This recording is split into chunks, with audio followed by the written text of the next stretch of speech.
Sebentar lagi kita masuk lagi ya kuliah ini. Hari ini kita akan presentasi. Tadi di kelompok yang kelas pertama sudah ada 2 yang presentasi. Saudara, jadi masalah perkebunan di Indonesia ini unik ya. Tidak semata-mata dalam pengaturan hukum yang bersifat multidimensional. Ada hukum agraria, ada hukum perkebunan, ada undang-undang administrasi negara, ada undang-undang pertanian, ada perdata, ada lingkungan, ya, ada hukum dagangnya, ada hukum adatnya, hukum hak ulayat. Tetapi problem-problem yang ada di masalah perkebunan ini tidak hanya bisa diselesaikan dengan takaran kita sudah punya SK hak guna usaha, tidak cukup itu. Ya, karena di dalam SK hak guna usaha yang menentukan kita untuk mengelola lahan sebanyak misalnya 500 hektar atau 1000 hektar atau 1000 hektar ya. Bukan berarti di situ clear dan clean ya, tidak ada masalah. Ya, masalah ada di situ. Ya, masalah ada di situ. Ya, maka saudara sebagai manajer orang kebun, pekerja kebun harus dituntut. Ya, seorang magister hukum ini menyelesaikan masalah hukum ada 4 lapisan. Lapisan yang paling tinggi namanya berpikir secara filsafat. Di dalam berpikir filsafat itu tentu nilai dasarnya yaitu keadilan, kemudian keseimbangan, kemudian kemanfaatan, kemudian keserasian. Ini nilai-nilai filsafat. Karena semua hukum, semua yang ada di dunia ini, ilmu yang ada di dunia ini, muaranya sumbernya adalah filsafat. Filsafat itu ibu yang melahirkan suatu hukum ya gitu ya. Jadi ada 4 lapisan. Lapisan yang pertama itu filsafat, lapisan yang kedua ini teori. Teori-teori yang kita ajarkan ini ada teori litigasi, ada non litigasi, ada restorasi, perlindungan, ini teori. Ada asas ya, ada asas, ada prinsip. Ya, asas prinsip ini untuk menyelesaikan masalah hukum juga. Setelah itu dogmatika, aturan-aturan hukum. Setelah itu praktek. Jadi lapisan yang paling bawah ini praktek. Saudara, ini praktek. Ya, lapisan yang keempat. Praktek saudara ini harus berpijak pada dogmatika, yaitu hukum positif. Undang-undang perkebunan, undang-undang kehutanan, undang-undang pertanian, ini dogmatika. Nah, bagaimana kalau terjadi pergeseran atau terjadi pertentangan antara dogmatika aturan hukum ini? Kita selesaikan dengan asas atau teori. Ada teori lex superior, derogative priori, teori hukum tertulis, teori ya lex specialis derogative generali ya. Bagaimana kalau teori belum bisa menyelesaikan? Yaitu filsafat. Tapi filsafat itu cara berpikir yang paling tinggi. Setelah itu turun ke teori, teori turun ke dogmatika, dogmatika turun ke praktek. Saudara, ini ada di lapisan praktek. Ya, praktek harus berdasarkan pada dogmatika, aturan hukum. Aturan hukum harus berdasarkan pada teori. Teori harus berdasarkan pada filsafat. Itulah lapisan di dalam konteks filsafat ilmu hukum, ya seperti itu, saudara. Sehingga yang diartikan hukum itu tidak semata-mata SK yang saudara pegang, tetapi dalam pelaksanaannya terjadi sengketa, kemudian terjadi persepakatan. Ini adalah undang-undang juga, hukum juga. Jadi hukumnya ini dibentuk dalam kasus gitu ya. Jadi penyelesaian masalah perkebunan ini bisa melakukan reh-binding, menemukan hukum, bisa verifying, yaitu menafsirkan suatu hukum ya, sehingga setiap problem apapun di dalam kebun itu pasti ada penyelesaian hukumnya. Nah, karena di dalam hukum itu dikenal 4 lapisan itu ya. Baik, silakan Mas Ketua, Mas Yogananda, siapa yang akan presentasi di Pandu ya, di Pandu. Silakan Pak Krusdi, lanjutkan yang kemarin Pak, presentasinya Pak. Ya, silakan. Satu orang dulu, nanti setelah presentasi kita diskusi kasusnya, bagaimana penyelesaian kalau ada kasus itu, kemudian yang lanjut presentasi yang kedua, seperti itu. Silakan kita beri kesempatan.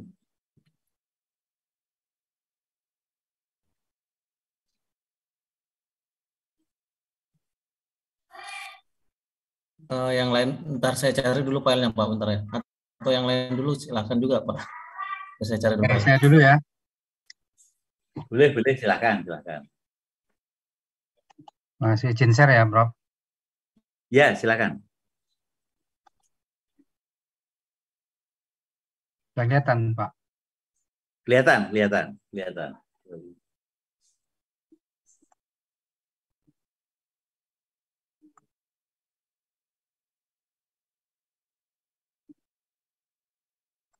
Oke, terima kasih. Selamat malam. Assalamualaikum Selamat malam. warahmatullahi wabarakatuh. Yang terhormat Pak Profesor Teguh dan rekan-rekan sekalian. Ini saya coba, kelihatan ya Pak ya? Kelihatan. Ya, saya coba sampaikan salah satu kasus hukum lah di tempat kami, Pak Prof.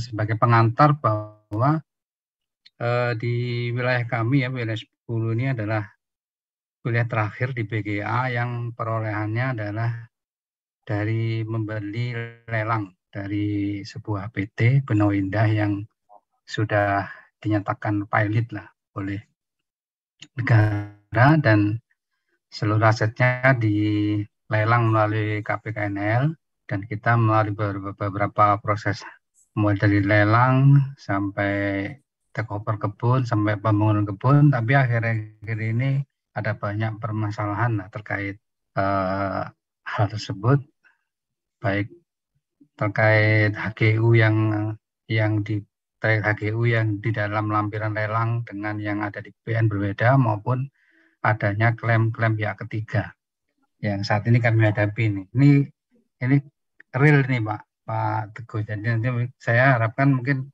dalam diskusi ini ada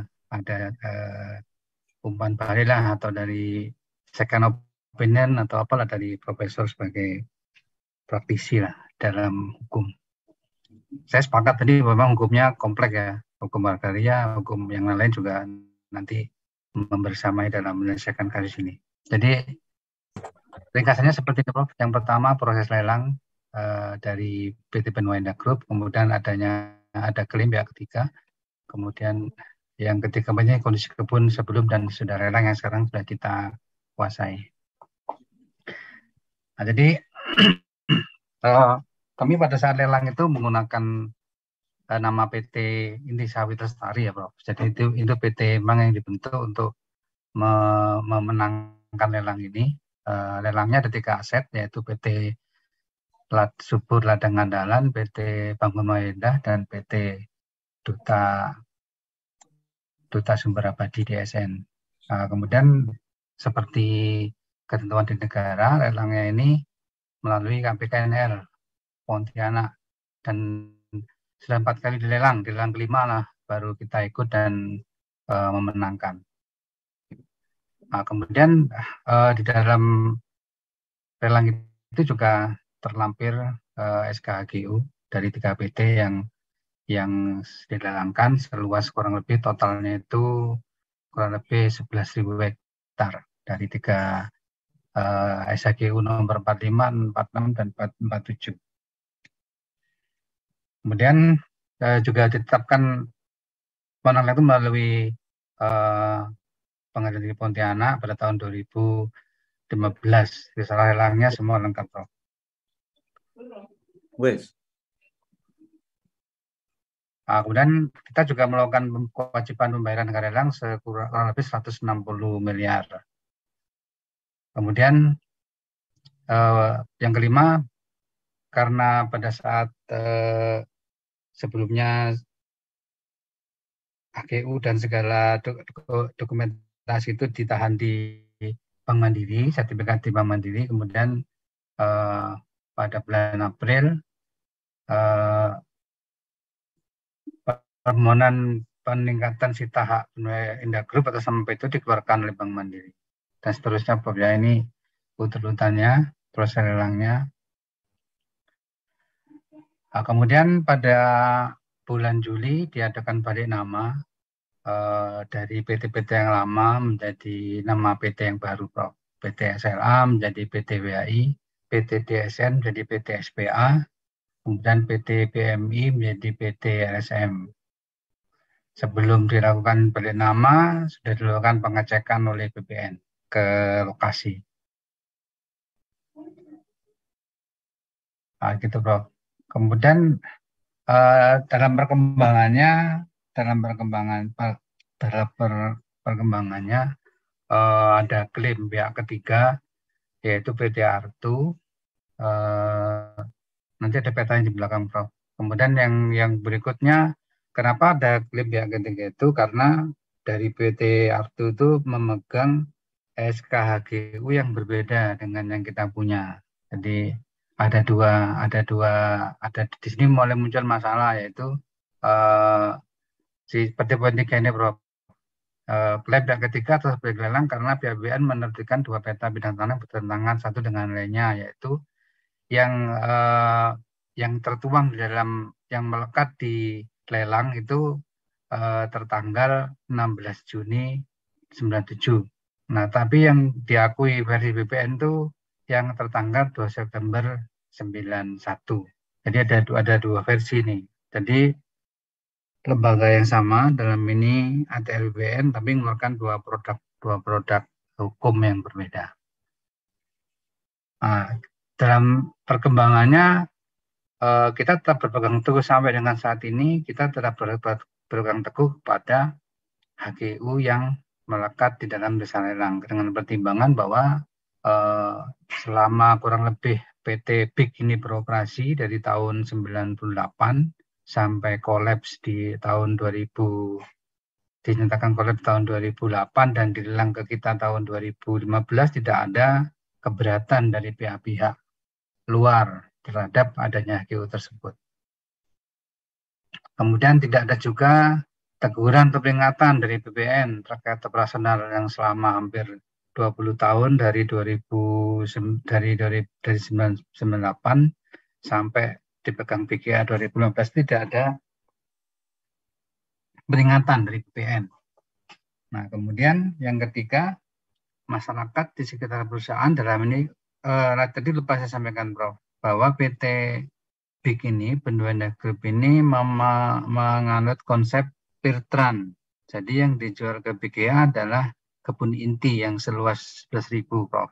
Tetapi di dalam operasionalnya PT BIG ini mengelola kurang lebih 20.000 areal trans, terdiri dari 26 desa di 3 kecamatan yang memakai kemitraan dengan pola transmigrasi. Nah, jadi pada perkembangannya, kenapa kolaps? Karena banyak terjadi kecurangan. Jadi masyarakat yang dipotong hasil panennya itu tidak disetorkan, tidak dicicilkan ke BPN, sehingga akhirnya sampai bangkrut seperti itu, Prof. Nah, jadi pada saat kita take over itu, kebun masyarakat ini udah dikelola balik sama masyarakat. Dan selama periode itu masyarakat mengakui posisi antara inti yang atau HGU yang punya perusahaan dengan mereka itu nggak ada masalah. Itu dimaksud di poin yang ketiga. Nah, kemudian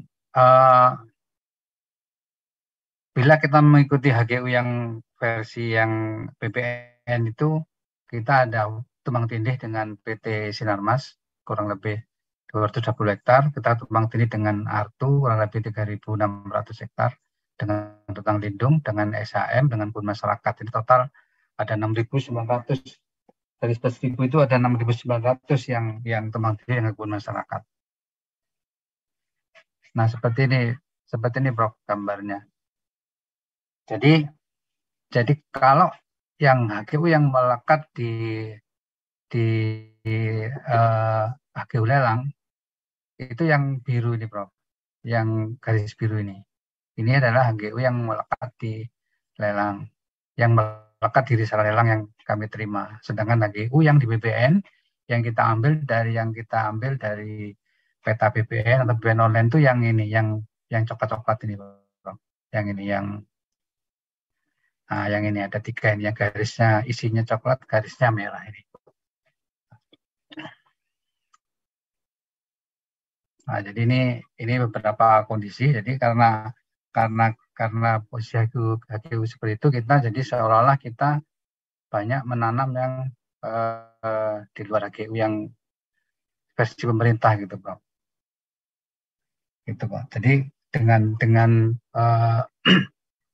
apabila mengacu kepada HGU yang versi pemerintah, seperti di slide ini, Bro, kita ada tumpang tindih dengan SHM transmigrasi dengan kebun masyarakat yang totalnya kurang lebih 8.000 hektar. Seperti itu. Kemudian jadinya desa ada kurang lebih 12 desa yang jadi masuk ke HGU kita gitu, karena kita dikelilingi oleh desa yang saya sampaikan tadi. Nah, ini petanya, Prof. Nah, jadi banyak di area-area desa yang masuk ke lokasi kita. Nah, gitu, Prof. Kalau ini gambarnya waktu kami take over seperti ini, Prof. Kondisi kebun nggak terawat, defisiensi, pokok udah tinggi, arealnya bersemak, kebun banyak dicuri sama masyarakat, aset-aset sudah hancur, mes kantor semua, pabrik-pabrik sudah tinggal kerangka-kerangkanya, infrastrukturnya nggak terawat. Ini pabrik hanya tinggal bangkai-bangkainya aja. Udah habis karena dibakar sama masyarakat, Prof. Karena itu tadi, karena banyak angsuran masyarakat yang nggak dibayarkan ke bank dan berapa bulan masyarakat nggak dibagi hasil kebunnya. Kayak gini nih. Nah, ini beberapa evidence lah bahwa memang masalah ini cukup mengemuka di Kabupaten Ketapang sekitar mulai dari tahun 2008-2009 sampai di BPK tahun 2020. Ini beberapa berita-berita di media yang kita clipping. Nah, ini proses-proses sosialisasi kita dengan masyarakat. Jadi pada saat selama proses pada saat Big Collab dari tahun 2008 sampai dibeli BGA tahun 2015 itu banyak HGU ini yang dirawat sama masyarakat, Prof, dipanen, dikelola. Jadi kalau yang terhadap kebun-kebun yang seperti itu kita tetap memberikan tarif AC kepada masyarakat senilai kurang lebih sebanyak 4 miliar kita bayarkan ke masyarakat. Ini yang kita lakukan, pertama perbaikan jalan akses, kemudian pembukaan bibitan pada tahun 2015-2016 dan melakukan replanting kebun. Sekarang kebun inti kurang lebih yang sudah masuk kita kurang lebih 6.000 hektar sudah kita replanting. Ini sekarang sudah ada pabriknya. Demikian kira-kira, Profesor, tadi yang ingin saya tanyakan terhadap kondisi seperti itu bagaimana. Kalau sekarang update-nya, karena dengan adanya HG2 versi ini memicu permasalahan di kami, yaitu adanya salah satu desa yang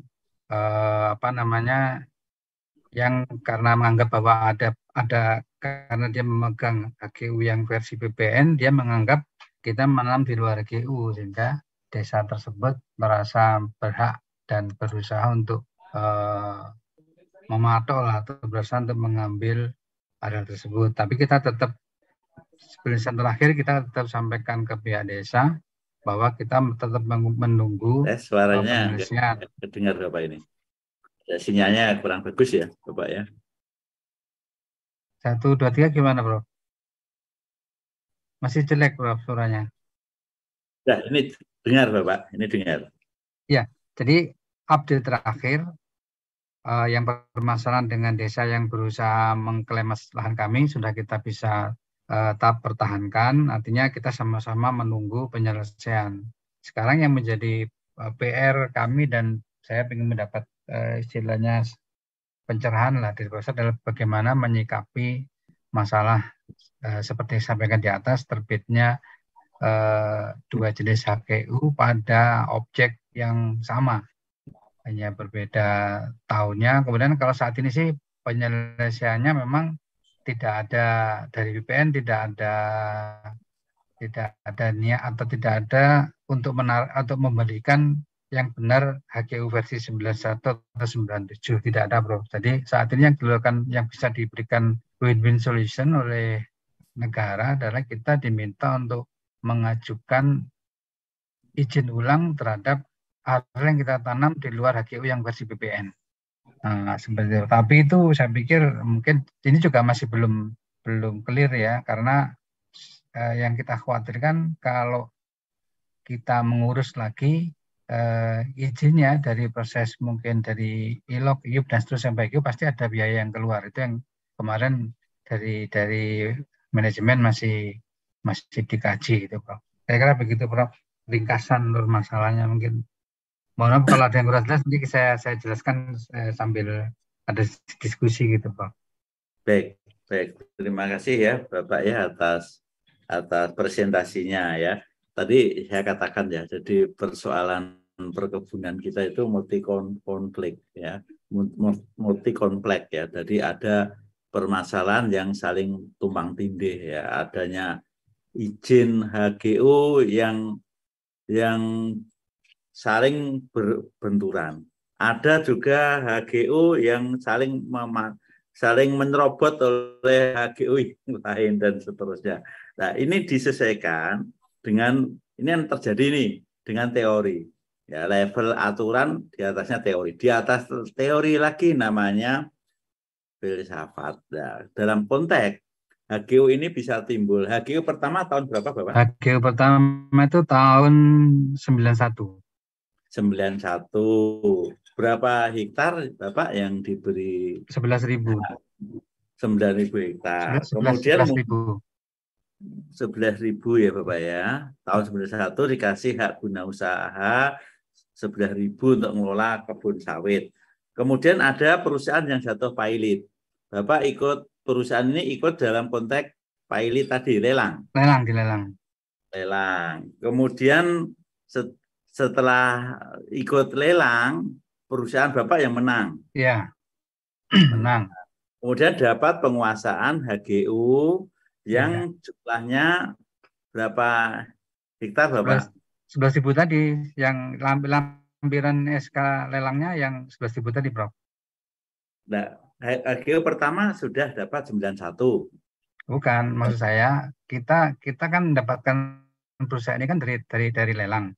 Nah, yang melekat di risalah lelang itu adalah HGU tahun 91 seluas 11.000 hektar. Oke. Nah, tapi dalam perjalanannya waktu kita ngerjakan, kita kok dinilai kok tumpang tindih dengan perusahaan sebelah, dengan Artu. Rupanya ada lagi HGU versi lain yang dipegang sama Artu. Itulah yang dibilang versi BPN. Dikeluarkan tahun 97. Luasnya kurang lebih sama, hanya letaknya gambarnya yang berbeda. Kayak gambar tadi. Gambarnya berbeda sehingga ada areal yang nggak beririsan. Jadi ada yang nggak bisa kita kuasai karena areal tersebut memang sudah dikuasai perusahaan lain gitu. Ya. Ini kan duluan HGU dari Bapak yang dari lelang itu, yang 11.000 hektar. Ya. Nah, ini kan datangnya kan duluan. Kebelakangan tahun 1997 baru ada. Nah, inilah yang kadang-kadang kekurang hati-hatian dari pejabat yang mengeluarkan HGU itu dengan tidak cermatnya sehingga bisa menggeser atau menyerobot di wilayah HGU Bapak seperti itu, sehingga perusahaan Bapak tidak bisa memaksimalkan lahan yang sebetulnya ini wilayah Bapak, gitu toh Bapak? Ya, maaf terbalik, Bro. Yang di HGU lelang itu nomor tahun 97. Nah, yang versi BPN yang dianggap benar oleh BPN itu 91. Nah, jadi kita lebih mudah HGU-nya. Saya share lagi ya Prof gambarnya ya biar dengan apa namanya ada gambaran. Nampak ya Prof? Oke Bapak, saya tanya Bapak ya, HGU perusahaan Bapak ini kan ikut lelang. Iya, Betul ya? iya. Ikut lelang. HGU yang diperolehnya tahun berapa Bapak?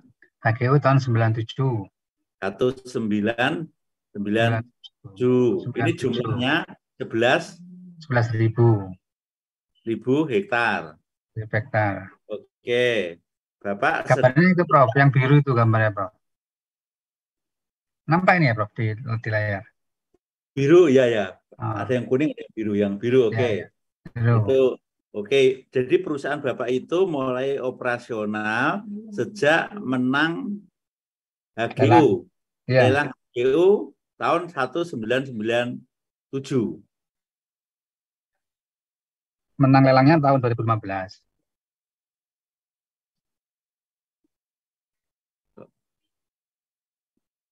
Jadi kan perusahaannya kan collab, Prof.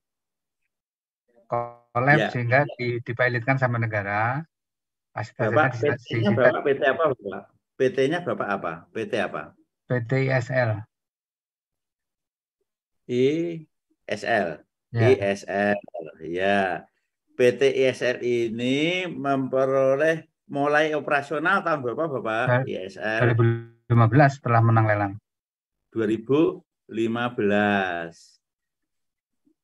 Setelah menang lelang ya. Lelang. Terus HGU-nya kan tahun 2015 itu Bapak. HGU-nya tahun 97. 97 itu. Iya, Guna usahanya berarti meneruskan ya Pak ya. Iya, meneruskan. Tahun 1997. Iya. Oke. Terus Bapak? Tapi rupanya ada HGU versi yang menurut mereka versi BPN itu tahun 91 HGU-nya. Tahun Ya. 1991. Ya. Nah, yang gambarnya yang itu ya Prof, yang merah itu, kuning yang isinya garisnya merah itu. Yang ini Prof, yang bawahnya ini yang warna merah ini. Yang ada kuning garisnya merah. Nah, inilah.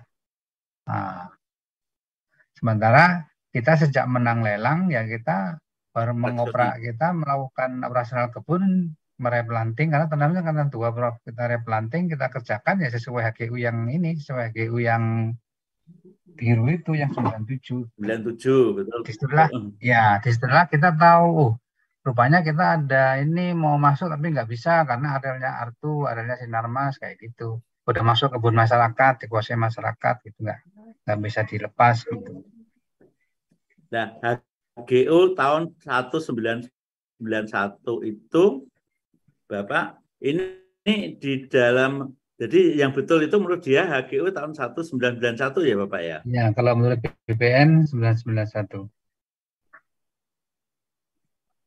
Terus Bapak pada saat mengembangkan usahanya ya ada wilayah-wilayah yang tidak bisa dikerjakan karena itu masuk di perusahaan lain Bapak. Iya, masuk perusahaan lain karena perusahaan lain kan perusahaannya apa Bapak namanya Bapak? Perusahaan PT Artu sama PT Sinarmas. PT Artu Sinarmas ini pegang HGU tahun? Ya dia HGU-nya yang 91. Kita tergambarkan di 91. Yang di dalam HGU Sinarmas tahun 91 ini ya yang menyerobot wilayah HGU Bapak 1997 gitu ya Bapak ya? Iya, jadi gitu tadi. Iya. Terus ini bagaimana penyelesaiannya? Iya. Ya. Terus yang telah dilakukan Bapak apa Bapak? Nah itu tadi yang kita lakukan adalah kita sudah beberapa kali ini mediasi dengan tadi kan ada masyarakat yang berusaha menguasai areal yang di PT RSM ini, yang di luar HGU ini berusaha dikuasai sama masyarakat, tapi kita memang sudah sampaikan kalau kita nunggu kita lakukan sekarang, kita ikuti yang disarankan oleh pemerintah, kita ngikuti yang disarankan oleh negara, oleh pemerintah, yaitu kita diminta untuk mengajukan area-area yang di luar tanam kita, yang di luar HGU itu diajukan, Prof. Diajukan ke izinnya. Atau ini, Prof, yang slide yang ini, yang ini. Ini kan ya, yang di luar HGU itu dimintakan izinnya gitu. Jadi Jadi diajukan izinnya ya, terhadap kalau area itu tanam yang diajukan izinnya, apakah tidak menyerobot HGU di Arto dan Sinarmas itu, Pak? enggak. Kalau kita ngajukan itu kita enggak nyerobot, tapi kan pengurusan izin ulang dan kita seolah mengakui bahwa memang HGU kita itu salah gitu. Sementara kan kita tetap memang kita ngerjakan sekarang ini mengikuti yang HGU yang melekat di Baik. salah Jadi lelangnya. kita gini aja, Pak. Jadi saudara berpegang pada asas ya, diselesaikan, Pak. Lebih baik menyelesaikan itu daripada Bapak mengurus izin untuk nganu apa? Untuk mendapat legalisasi pengelolaan perkebunan di luar wilayah itu. Jadi betul Bapak itu. Karena pada saat kita ngajukan izin itu berarti kita kan tidak nganu legalitas HGU tahun 1997 ini nggak Bapak Ya, akui sendiri itu. seperti itu. Iya, jadi nggak diakui sendiri. Jadi Ya, Bapak makanya pegang itu, kemudian yang sengketa-sengketa dikuasai masyarakat itu yang diselesaikan ya dengan menurut saya ya dengan win-win solution itu ya dengan kemitraan. ya, Pada saat kalau sudah menyelesaikan di situ ya Pak ya, nanti didampingi dengan kesepakatan. Nah, kesepakatan itu sebagai undang-undang, ya undang-undang yang harus mengikat mereka yang membuat kesepakatan itu. Jadi itu otomatis extended terhadap adanya perizinan baru yang melekat di dalam kesepakatan itu, gitu Pak. Jadi kan dengan dikuasai masyarakat Pak, tentu perusahaan Bapak melakukan negosiasi dengan masyarakat. Nah, pada saat ada kesepakatan itu dituangkan dalam perjanjian. Nah, pada saat dituangkan perjanjian itulah mempunyai kekuatan hukum yang sama dengan kalau pemerintah tadi menyarankan untuk membuat izin penambahan betulnya kan nggak perlu itu. Karena ini sudah di dalam HGU itu. Ya, tapi secara de facto-nya itu sudah diduduki oleh masyarakat itu loh, Bapak. Ya. Nah, sehingga Bapak itu menyelesaikan dengan masyarakat itu nggak usah ngusi posisi penguasaan HGU sesuai dengan ini. Kalau Bapak ngajukan laki-laki nggak ngakui. Nah itu betul. Jadi memang apa yang Bapak sampaikan barusan sama dengan yang sampai dengan saat ini yang diamanatkan manajemen di pusat kepada kami yang di Regen, bahwa kita tetap berpegang teguh menguasai PT ini. Nah, memang pada saat perjalanannya di peta di HGU itu ada yang dikuasai masyarakat. Itulah kita terangkan ini punyanya perusahaan. Sekarang karena sampean sudah memelihara ini selama 6-7 tahun kita kasih ganti rugi. Per hektarnya 1,5 juta, 2,5 juta kita kasih hasilnya taliasi lah. Setelah merawat kebun ini selama itu sudah kita selesaikan, akhirnya terbuka lah kalau lebih 6.000 itu. Tapi memang sampai sekarang ini ya kita tetap memegang HGU yang 97 itu, walaupun dari pemerintah memang sudah menyampaikan ke kami supaya kami membuat usulan untuk yang tertanam di luar HGU versi pemerintah, itu kita diminta untuk membuat izin baru. Artinya kita membuat izin baru di atas izin yang kita akui. Itu tahun 1997 yang mengeluarkan siapa kan pemerintah Pak? Iya, kita sampaikan ini sama-sama BPN-nya. Ya 91 pemerintah ya perintah itu ya enggak Ya, dong, solusinya enggak akhirnya kayak gitu. sampai kemarin terakhir kan Tuh. terus diganti itu. Sofyan Jalil terus diganti sama siapa itu sekarang yang kumisan tuh mantan Panglima itu Pak, yang orang Malang itu siapa? Cahyo Hadi Cahyono. Oh, Akhirnya kan diganti menteri RTL ini kan diganti itu. Ya karena kemarin ini ombudsman segala macam lah masalah ini. Karena pihak desa kan merasa dirugikan. Ini karena kalau kita pakai HGU yang versinya pemerintah dipasarkan 91 itu ada 12 desa yang lahannya itu jadi punya kita. Kan nggak mungkin, Bro. ya nggak mungkin, nggak mungkin. Ya, Nah, jadi itu. Bapak tetap aja pada posisi HGU 97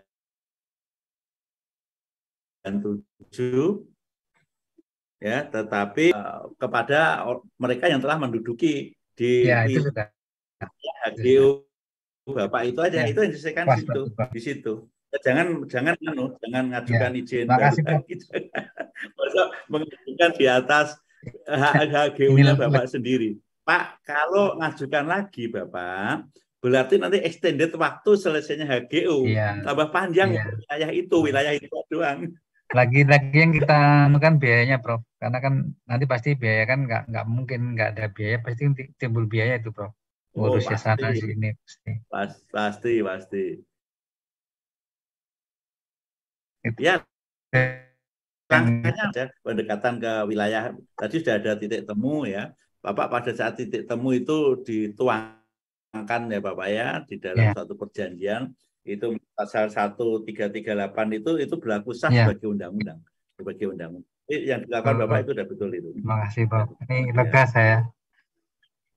Karena saya memang pingin apa diskusi sama siapa gitu yang mungkin bisa memberikan pencerahan. Iya. Terima kasih, Prof. Iya. Betul, Itu aja. Pak. Kalau Itu masalah aktual tuh, Prof. ada progres apa silahkan WA saya kan, nanti kita Oke, bisa oke. diskusi pakai Zoom lagi di luar kuliah ini. Ya, Oke. senang Prof, hati Pak. mungkin Prof, Ya, silakan. boleh tanya Prof. Silakan. Prof, dengan kasus yang disampaikan Pak Rudi tadi, apa namanya, ada 2 izin yang keluar, itu apakah dari pihak kementerian atau BPN itu bisa dituntut nggak, Prof ya? Atau gimana mekanisasinya ya? Ya, ini kan sengketa administrasi negara ya. Bisa Iya, Prof. namanya gugatan di Peradilan Tata Usaha Negara. Iya, kamu itu Minta SK ini dibatalkan gitu. Bisa. Namanya sengketa Peradilan Tata Usaha, ini kan sama-sama pejabat publik. Iya. Tapi membingungkan ya seperti itu. itu Maka, masih Pak Yadi, itu masih beberapa langkah yang dipikir nanti lah. Masih belum. Ya. Kayaknya kalau mentok itu. iya kalau mentok itu bisa nih. Kita Namanya negara. masih coba masuk melakukan pendekatan. Kebetulan kan apa itu menteri-menterinya kan baru semua kan. Siapa tahu kita bisa masuk untuk mengurus secara baik-baik gitulah. Iya. Ya. Tapi tetap seperti Pak Sawangi, kita tetap memegang di HGU 97. Iya. Nah, Pak Yadi, udah benar Pak Yadi kita Pak Yadi. Udah di jalannya betul, di jalan sudah di jalan yang benar nih Pak Rudi ini ya. Jadi kalau memang sengketa itu timbul misalnya Pak ya kita gugat suruh minta batalkan ini SK yang nggak benar kan gitu. Itu proses beracaranya di Peradilan Tata Usaha Negara di PTO ditun. Pejabatnya bisa juga direkomend di tadi ombudsman bahwa pejabatnya tidak profesional ya, individunya bisa di ombudsman mengawasi ini pejabat pabrik kerjanya profesional atau tidak gitu ya. Dia tapi ombudsman nggak bisa mencat ya, dia hanya memberi rekomendasi aja. Ya seperti itu. Terus ya, kemudian gini Prof, saya tanya sedikit lagi Prof. Nah, kalau misalnya masuklah ke dalam ranah hukum itu, keluarlah dari pengadilan status quo gitu, Prof. Seandainya itu bagaimana Prof ya? Apakah tidak merugikan perusahaan? Yang jelas-jelas kita kan sudah jelas tuh dari risalah lelang jelas apa namanya pembeliannya karena itu dari lelang negara gitu Prof. Iya, Begitu saya Mas kira Prof. ya, sudah betul itu. Nggak ada putusan yang status quo, nggak ada putusan hukum terhadap sengketa ini, nggak ada status quo. Statusnya SK ini batal, akhirnya ini tidak batal kan gitu kan. Nah, Oh. kalau SK yang batal kan berarti pejabatnya yang yang salah membuat SK. Bukan berarti batal terus yang punya etiket baik hilang haknya, tidak. Artinya dibuat ke SK baru yang sebagaimana asas keadilan dan kepastian gitu. Misalnya SK ini dibatalkan bukan berarti perusahaannya bubar, bukan. Ya, yaitu kekuatan SK-nya yang mengatur suatu wilayah ini itu yang ditata, diperintahkan untuk membuat SK yang baru. Bukan berarti perusahaannya SK dicabut perusahaan bubar, enggak loh ya. Enggak ya, SK yang mengatur wilayah, luas wilayahnya ini yang harus ditata. Jadi pejabatnya beri sanksi seperti itu. Berarti Saya kalau status quo kepresnya nggak boleh ya Prof? nggak ada, nggak boleh. Ini nggak bicara status quo ini. Kecuali misalnya sengketa keperdataan. Ini kan bukan sengketa keperdataan, sengketa administrasi. Ini sengketa administrasi antara pejabat TUN yang membuat SK berbeda. Kecuali sengketa keperdataan, gugat, menggugat, kita bisa ini status quo sampai putusan pengadilan yang final bisa. Ini kan bukan masalah keperdataan, masalah sengketa administrasi namanya. Sengketa administrasi pejabat publik, yang satu keluarkan HGU, yang satu keluarkan HGU. HGU mana yang benar kan itu kan? Yeah. Yang mana ini kan yang salah, bukan berarti perusahaannya bubar, bukan. Ya, dibuatkan SGO yang benar gitu loh, yang enggak tumpang tindih seperti itu. Tapi kalau kan ada azasnya Prof ya, yang apa namanya yang lebih tua, lebih benar itu berarti kan. Ya, ada rek posterior derogat legi priari, rek spesialis derogat diwiri. Nah, tapi kan kalau yang katakanlah yang benar yang 91, terus yang melekat di lelang 97, kan lagi banyak yang salah nanti. Iya, nah di situ itu nanti penyelesaiannya ke filsafat ya, asas kesebandingan, asas keserasian, asas kesamaan gitu. Itu penyelesaian nanti ke filsafat, di level filsafat diturunkan ke kesepakatan, kesesuaian ke putusan peradilan, diturunkan ke pengaturan ulang gitu Bapak. Jadi kalau mentok sini lari ke filsafat, di atas kan nilai, misalnya kesebandingan, ya keteraturan, kesebandingan, keadilan. Nah, ini nanti turunkan ke regulasi kesepakatan. Hasil kesepakatan itu namanya undang-undang. Ya, jadi undang-undang tidak semata-mata dia itu dari surat hak guna usaha itu undang-undang. Tapi hasil kesepakatan nih, kalau terjadi mentok-mentok, berlaku asas tadi Bapak itu. Asas rek spesies derogat, rek generali, rek posterior juga priari, kan gitu. Ya, kalau itu belum menyelesaikan, kembali ke filsafat, keseimbangan, kesebandingan, keteraturan, dibuat suatu regulasi, sepakat, itu undang-undang. Itulah uniknya penyelesaian perkebunan di Indonesia, sehingga serumit apapun ada solusinya. Ya, oleh sebab itu saya mengajak dari awal itu berpikir secara filsafat melahirkan teori ada aturan hukumnya. Nah, ini kan Pak Rudi ini kan dalam konteks praktek ya, praktek menimbulkan suatu problem ya, kembali ke aturan hukumnya. Nggak selesai ke asas nggak selesai ke filsafat. Itu level penyelesaiannya seperti itu. Dan tiap masalahnya mirip, tapi tiap suatu daerah penyelesaiannya beda-beda karena suasana sosiologisnya, geografisnya berbeda. Ya, nggak bisa, ini sama-sama nggak bisa juga. Kita lihat juga kondisi sosial kemasyarakatan, sosial kulturnya, sosial yuridisnya, baru kita tata. Tapi menurut saya yang dilakukan perusahaan Pak Edi itu, Pak Rudi itu sudah benar, ya, betul, sesuai dengan kaidah hukum yang ada. Jalan terus saja Pak, kalau ada kesulitan nanti kita sampai diskusi Pak. Ya, kalau ada kesulitan bisa diskusi. Terima kasih Pak. Ya. Silakan satu lagi presentasi, bagus sekali ini. Saya juga dapat ilmu ya. Yang sebelumnya, saya Prof. Ya silakan Mas Robi. Yang sebelumnya tidak tahu menjadi tahu saya. Ya. Silakan. Baik, izin Prof share. Oke.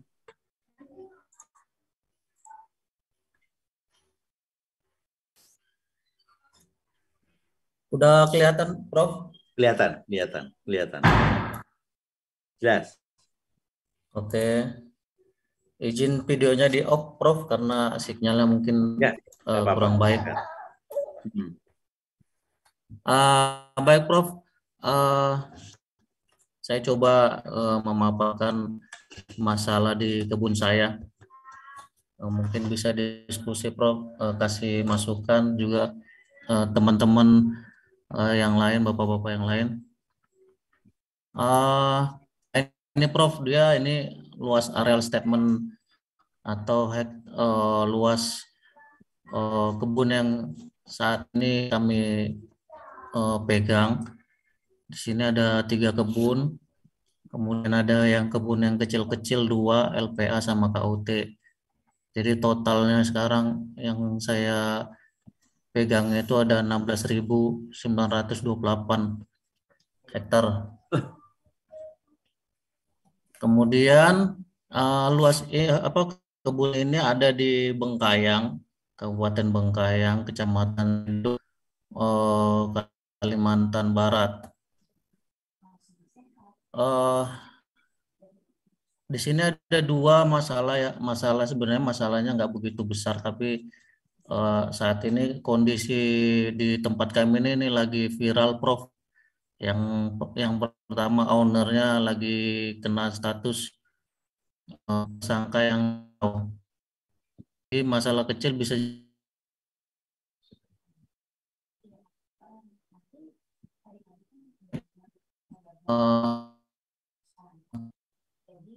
nggak jelas suaranya, putus-putus.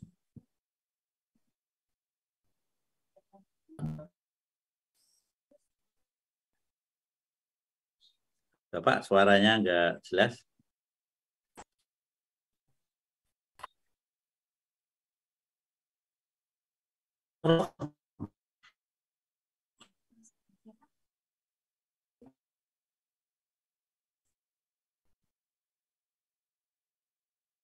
Nggak terdengar suaranya.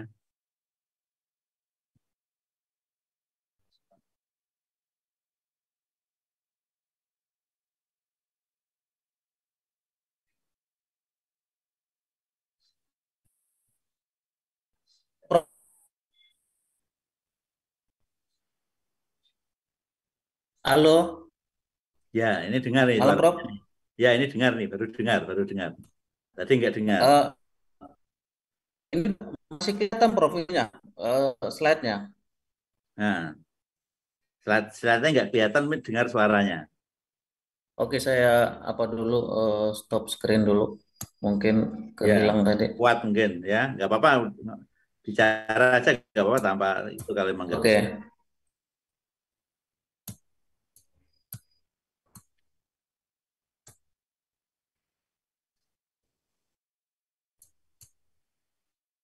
Udah kelihatan, Prof ya. Udah kelihatan, udah. Nah, jadi masalah yang pertama adalah keseriusan manajemen terhadap plasma di Mitra Wasan. Nah, misalnya kawasan ini sebenarnya nggak luas, hanya 680 hektar saja yang kebuka. Memang secara izin dia ada 1.300, teman, karena kondisi klaim masyarakat sekitar, kemudian juga eh, sebelumnya juga udah ada kebun-kebun, kita hanya bisa membuka 680. Nah, ini masalahnya, isunya kemudian adanya kesepakatan awal pada saat pembukaan lahan antara perusahaan dengan masyarakat sekitar. Jadi intinya masyarakat selalu mempertanyakan pola plasma atau komitmen dari perusahaan terhadap eh, plasma mereka di kebun itu, namanya Mitra Wasan. Nah, setelah kita identifikasi, hasil masalahnya adalah eh, tidak adanya ini. Yang pertama adalah batas desa. Jadi sampai dengan saat ini di situ di Mitra Wasan itu ada 4 desa yang berhubungan langsung dengan wilayah operasional itu. Batas desanya belum jelas. Nah, ini dia. Jadi yang saya ambil adalah saya melakukan mediasi kepada pihak desa, kemudian Kades, Kadus, tokoh-tokoh masyarakat sekitar, untuk bisa memediasi batas desa. Ya nanti saya juga minta dari BPN tentunya untuk memastikan batas desa ini. Setelah nanti ditemui batas desa, baru kita tahu eh, masing-masing desa itu yang masuk areal dari mitra kawasan tadi berapa banyak, sehingga kita bisa memploting bagian dari masing-masing desa. Kemudian nanti eh, kita membuat MOU antara pihak koperasi dan pihak perusahaan. Nah ini Prof yang saya lakukan.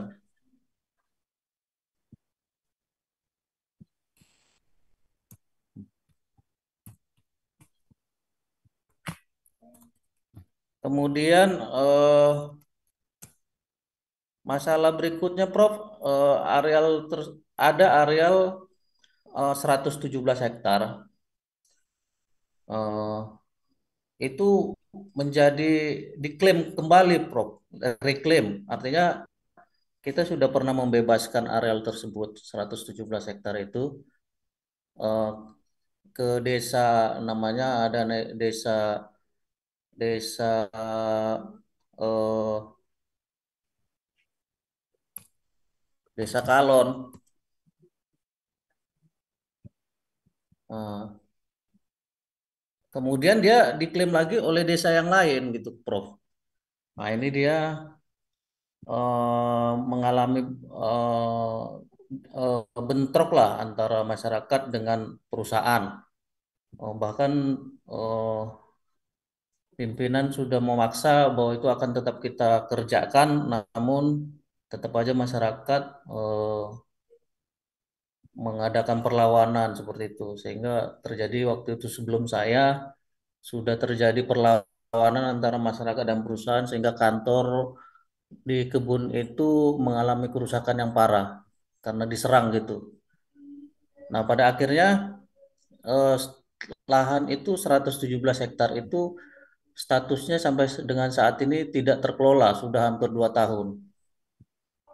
Sudah hampir 2 tahun. Nah, langkah apa yang saya lakukan adalah ya secara humanis, karena mungkin yang kemarin itu eh, apa ya, secara frontal gitu ya. Sekarang saya coba pendekatan secara humanis kepada desa yang mengklaim itu dan masyarakat sekitar, terutama dari kepala desanya lah. Kira-kira solusinya bagaimana? Sebenarnya saya sudah dapat isu keinginan mereka apa gitu. Cuman saya lebih supaya lebih humanis aja lah. Kemudian saya coba cari solusi adalah kalau perusahaan tidak bisa mengganti rugi 2 kali. Jadi saya minta kepada mereka dicari satu solusi. eh Mungkin masyarakat meminta sesuatu yang bisa dibantu oleh perusahaan. Contohnya pembangunan rumah ibadah atau pembangunan balai masyarakat. Nah, seperti itu yang bentuknya nanti mungkin bisa kita bantu dalam bentuk CSR. Nah, ini yang sekarang sedang saya dekati ke mereka, cuman dalam perjalanannya ternyata mereka sudah bagi dua, ada dua apa, terpecah dua. Mungkin masih ada yang mau setuju yang seperti yang saya saya sampaikan, ada juga yang masih menolak gitu. Nah, ini sekarang yang mereka sedang diskusikan. Mudah-mudahan nanti ada apa namanya, ada perkembangan lah ya gitu. Mungkin itu Prof yang masalah yang sedang saya hadapi di ke saya Prof. Mungkin Bapak-bapak ada yang mau ditanya atau Pak Prof memberikan masukan atau ide-ide yang bisa mempercepat masalah ini bisa kami tangani gitu Prof. Mungkin terima kasih Prof. Baik, baik. Ya, jadi ya kayak gitulah masalah di perkebunan seperti yang saya tangani itu di Bengkulu ya, Bengkulu gitu. Sampai kalau nggak sesuai dengan baik mau dibakar ini ya tempat perusahaannya itu ya pakai jerigen-jerigen begitu. Ya ini lebih tepat menggunakan suatu pendekatan filsafat atau teori keadilan yang bermartabat ya. bagaimana kita human. Jadi saudara mengelola, memanage suatu perusahaan ini, kita tidak semata-mata melakukan pendekatan legalistik. Saya pemegang hak. Ya, semua selesai enggak seperti itu. Ya, di dalam wilayah saudara ini bermacam-macam persoalan ada. Tadi di kelompok yang kelas jam 6 tadi ada kuburan adat katanya ya. Sehingga perusahaan ini telah mengambil lahan di mana ada kuburan adat, masyarakat adat situ. Kemudian diselesaikan bareng-bareng, diajak ke TKP, digali di sana, tapi nggak ditemukan kuburan adat di sana, nggak ada itu.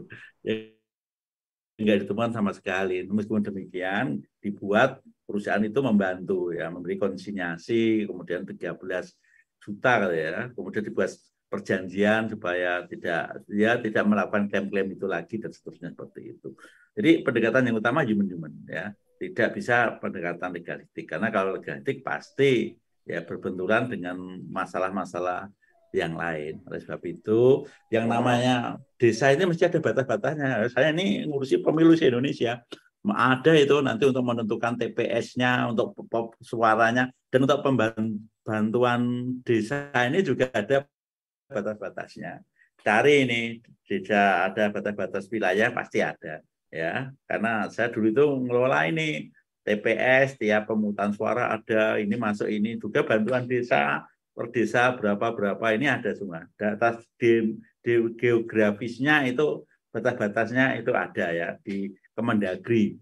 Ya, jadi datang ke kabupaten ini untuk melihat peta wilayah desa itu ada seperti itu. Kemudian pendekatannya lebih baik kepada human ya, bagaimana mencari format solusi yang tepat. Soal klaim ya, ini kan ada tanah adat, ada tanah warisan keluarga, ada hak ulayat. Kalau tanah hak ulayat ini tanah komunitas ya. Tapi kalau individu-individu ada makam keluarga, ada pasar, ini ya merupakan klaim daripada individu, bukan ke totali namanya masyarakat adat. Masyarakat adat kan perkumpulan itu, perkumpulan hukum yang ada di situ ya. Tidak menutup kemungkinan kita sudah selesaikan masalah itu, muncul lagi klaim dari masyarakat yang lain, adat yang lain yang mengira ini juga wilayahnya. Namanya mereka itu kan nomendet dulu itu, pindah ya, tempat yang pernah disinggahi itu diklaim juga dari masyarakat ini, klaim seperti itu yang banyak terjadi. Oleh sebab itu lebih baik saudara melakukan pemetaan di wilayah kebun saudara ini, tokoh-tokoh adat, tokoh-tokoh masyarakat yang sentral, kepala desa yang mana. Kita ajak diskusi ringan-ringan, nggak usah serius masalah perusahaan ya, kita ajak ngopi bareng ya, kita format yang humanis seperti itu. Nah, kemudian kita tata ya, dari pemetaan itulah nanti ada formasi yang lain. Jadi pada saat ada kesepakatan dituangkan dengan para tokoh masyarakat, ada saksi, ada aparat desanya ya, supaya kalau ada klaim lagi sudah ada kesepakatan seperti itu. Saya kira klaim itu masih muncul lagi karena mereka punya kepentingan yang lain juga. Jadi kalau diklaim telah memberikan kontribusi X tertentu ya, nanti ada lagi, moga-moga nggak ada. Kalau ada klaim yang lain, Anda sudah punya kesepakatan ini merupakan hukum yang bisa tunjukkan ya. Kalau mereka ngotot ya ada klaim lagi seperti itu. Yang minimalnya biaya tidak boleh melebihi itu, lebih kurang sampai ke zero seperti itu. Jadi penyelesaian perkebunan memang ongoing ya, terus sambil berjalan ini. Tapi pasti ada penyelesaian yang baik ya seperti itu. Ini sedikit catatan, saudara, nanti bisa kita dalami di pertemuan yang lain ya. Sebelum presentasi nanti bisa kita diskusikan masalah ini ya, karena ini udah 8:30 kita ganti posisi yang lain. Itu. Jadi nanti kalau masih ada pertanyaan kita sebelum kuliah nanti ini kita angkat lagi. Silakan saudara kalau ada pertanyaan singkat. Halo, selamat malam. Malam, Prof. Malam. Ya, silakan kalau ada pertanyaan singkat terhadap apa yang saya sampaikan. Ya cukup, Prof. Jadi kalau dari saya, ya. Perlu pendekatan keadilan bermartabat ya, seperti yang dalam buku saya itu, bagaimana human petakan orang-orang yang berpengaruh, petakan tokoh-tokoh adat yang ada di sana untuk menformat ya. Saya percaya itu selesai. Itu nggak susah kok, nggak susah. Perlu kesabaran dan kearifan ya, ada kearifan saudara seperti itu. Jadi kesepakatan yang telah dibuat konsensus dituangkan dalam perjanjian itu hukum. Itu sebagai hukum itu. Hukum berdasarkan pasal 1338 ya. Perjanjian yang dibuat kedua pihak berlaku bagi undang-undang, bagi mereka yang membuat. Jadi kalau ada klaim-klaim lagi itu katakan nih loh sudah ada ini dan ini mempunyai kekuatan yang mengikat sama dengan kekuatan undang-undang begitu. Sebagai dasar seperti itu. Itu saudara. Pak Crosby, dekati aja PROCS tuh.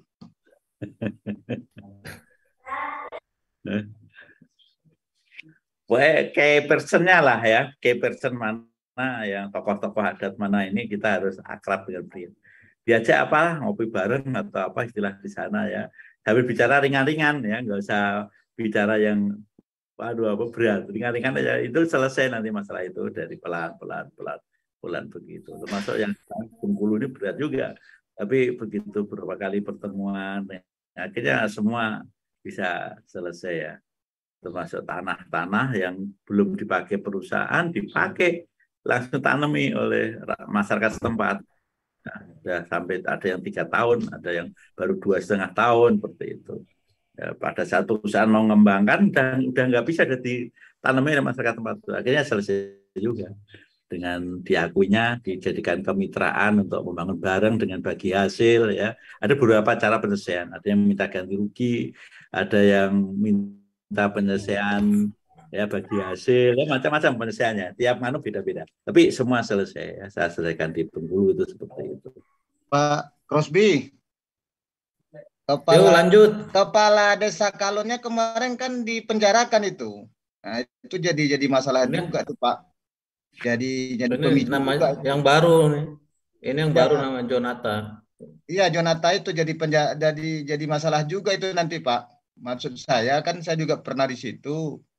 Intinya itu kalau yang pertama itu Pak no PROCS itu Pak. PROCS sama Jonathan itu aja Pak.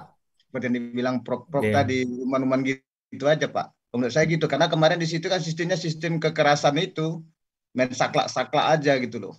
Itu enggak jalan itu, malah banyak konflik ya. Jangan itu. Ada pendekatan juga. Makanya Pak, karena di sistem begitu kemarin saya kan pengalaman juga di situ Pak. Makanya waktu itu main saklak, terakhir masyarakat mainkan hukum adat Pak. Jadi hancurlah kantor kebunnya di Bantai Pak. Susah kayak gitu ya. Sedikit cerita ya, waktu Pak Jokowi ini jadi wali kota ya. Kawasan di daerah sekitar stasiun ini kan Manaan itu kan kumuh ya, karena dipakai oleh pedagang kaki lima. Bagaimana Pak Jokowi memindah pedagang kaki lima, dipindah zona tertentu. Ya, pertama apa? Dia diajak makan di wali kota. Kita makan. Habis itu jajak nonton bareng wayang kulit. Ya, setelah 5 kali pertemuan, Pak Jokowi sebagai wali kota mengungkapkan gagasan. Bagaimana kalau ini protes gak semua? Ya udah selesai dulu, gak usah diteruskan. Diskusi lagi. Akhirnya ketemu formatnya. Pak, saya siap dipindah, tapi bagaimana? Nanti kalau sepi, akhirnya rute angkot kota itu melewat sana dan berhenti di sana. Akhirnya setelah ketemu itu mereka dikirap kayak pahlawan lewat jalan Slamet Riyadi, dikirap pakai gamelan. Akhirnya pindah, bersedia pindah karena Solo luar biasa ya, kotanya bersih, rapi ya. Kawasan untuk yang dulu kumuh di sekitar Manaan itu sekarang sudah menjadi kawasan yang bagus tanpa kekerasan. Ini soal kebun ini pendekatannya kayak human, bagaimana kita menghargai ya kondisi masyarakat adat yang hidup di sana dengan kita sebagai seorang korporat mencari untung ya. Mereka senang dengan kedatangan kita karena dia dapat nilai tambah. nilai tambah, adanya modernisasi, ada penyerapan tenaga kerja, adanya sentra ekonomi yang bisa tumbuh, itu yang kita bina. Seorang perusahaan juga punya berpikir seperti itu supaya keberadaan saudara di sana menjadi mitra masyarakat adat yang bareng-bareng membangun kebun ya, dengan kekerasannya, karena pemahaman mereka ini masih tidak seperti kita ya, bahkan mereka masih masih ya terbatas lah ya. Anda harus paham itu pendekatan human-human, keadilan bermartabat yang punya saudara dan miliki itu baca baik-baik. Ini bisa menyelesaikan masalah. Saya kira itu dulu, saudara. Kalau ada pertanyaan ditahan dulu ya. Saya tak off dulu karena mulai jam 5 tadi sampai sekarang belum off dan seterusnya ya. Selamat malam, Oke, saudara ya. makasih Prof. Sampai ketemu ya. Makasih, Prof. Selamat Selamat ya. malam. Oke, Sampai Makasih. ketemu ya. Besok Ya. Minggu iya kita Prof. diskusi lagi. Makasih. Selamat malam. Oke, malam, Prof. Iya, Prof.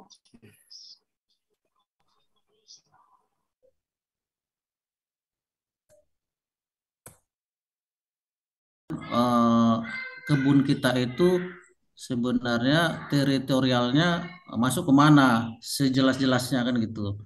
Apakah masuk ke Sungai Melayu atau kemana tadi? Ke satu lagi di luar Sungai Melayu kan gitu kan. Nah, mungkin nanti dari Dinas Perkebunan bisa menindaklanjuti untuk kepastian tapal batas desa ataupun kecamatan gitu, Pak. Baru nanti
Pak Yoka, masukkan Pak Yoka. Silakan, Pak silakan. Yoka.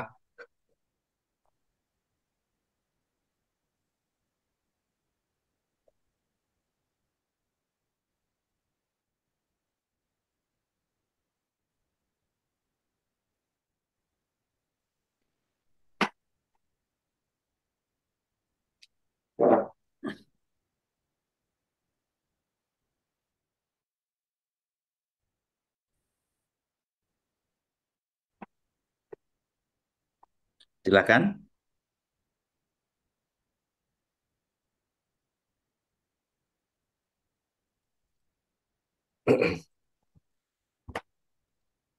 Nggak ada lagi kayaknya Prof. Masukannya nih dari teman-teman. Baik, kalau nggak ada ya, saya tanya ya, lahan GRTT itu sebelumnya dikuasai oleh siapa?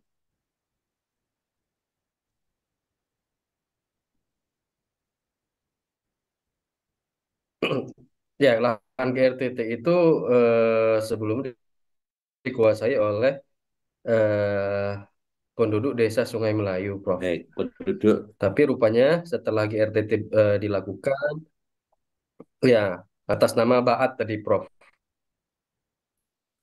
atas nama penduduk Sungai Melayu. Ya. Itu penduduk sebagai komunitas Baat, atau ya, individu. Penduduk sebagai komunitas, persekutuan masyarakat penduduk sebagai komunitas masyarakat Sungai Liat misalnya ya, Sungai itu mempunyai sebidang lahan itu atau atas nama individu-individu. individu-individu, Prof. Individu-individu kok sampai luasnya sebanyak sampai ratusan hektar gimana ya penjelasannya? Ya,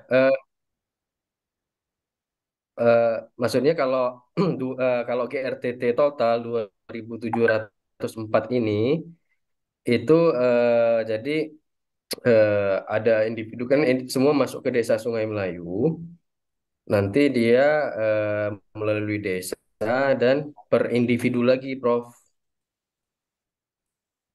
Tapi yang bermasalah ini kan seluruh 60 Desa Sungai Melayu nih penguasaan lahan. Jadi atas nama Baat dan teman-teman. Jadi ada beberapa temannya lagi, Prof. 62 hektarnya lagi, tidak bukan Baat sendiri, warga Desa Sungai Melayu. Tapi seiring berjalannya waktu, rupanya ada tumpang tindih nih, ada yang ngeklaim itu dari warga kelompok di luar Desa Sungai Melayu, yaitu Yanto CS. Tapi secara legalitas Yanto CS ini tidak mempunyai apa namanya legalitas dari desa gitu loh. Jadi dia cuman hanya surat jual beli di bawah tangan dengan saudara Jaka warga SP5 Jairan Jaya. Gitu, Prof. Baik, jadi pembelian itu lahan yang dikuasai GRTT dalam konteks ini pembuktian lahannya pakai apa itu? Pembuktian lahan dan pemilihan lahan itu ada pembuktiannya ya, suratnya seperti apa.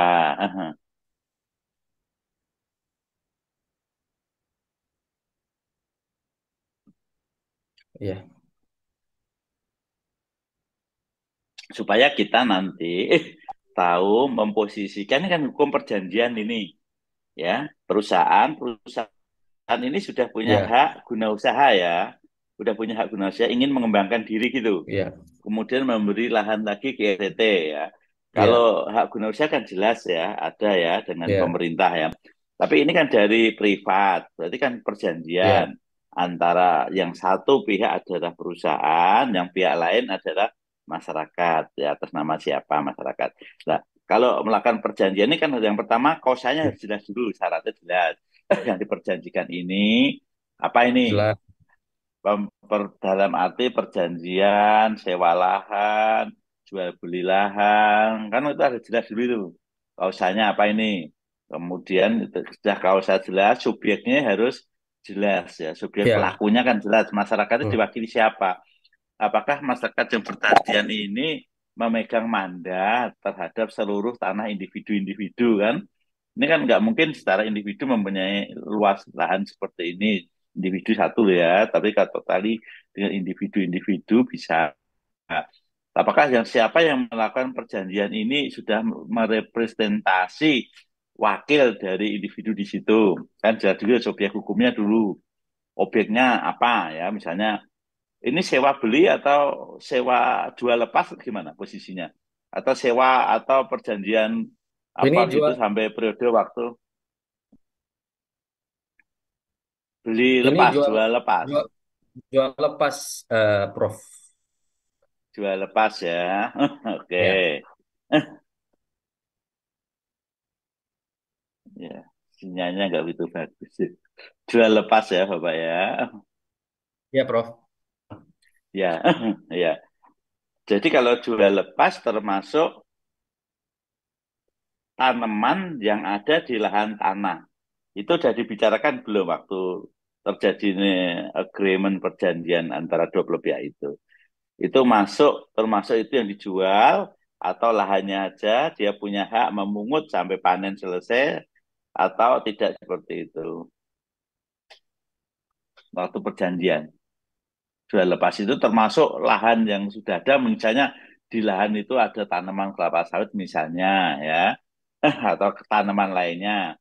Termasuk itu yang di atas tanah yang akan dijual beli itu, atau ada Hmm. klausula bahwa dijualnya lahan sampai panen dalam periode tertentu, maka baru perusahaan itu boleh melakukan tanaman ulang atau ada konsensi yang diberikan terhadap lahan yang sudah ada tanaman kelapa sawit gitu maksud saya misalnya itu perjanjian pembeliannya gimana lahan dan tanaman yang ada di atasnya kan harus jelas itu hukumnya itu.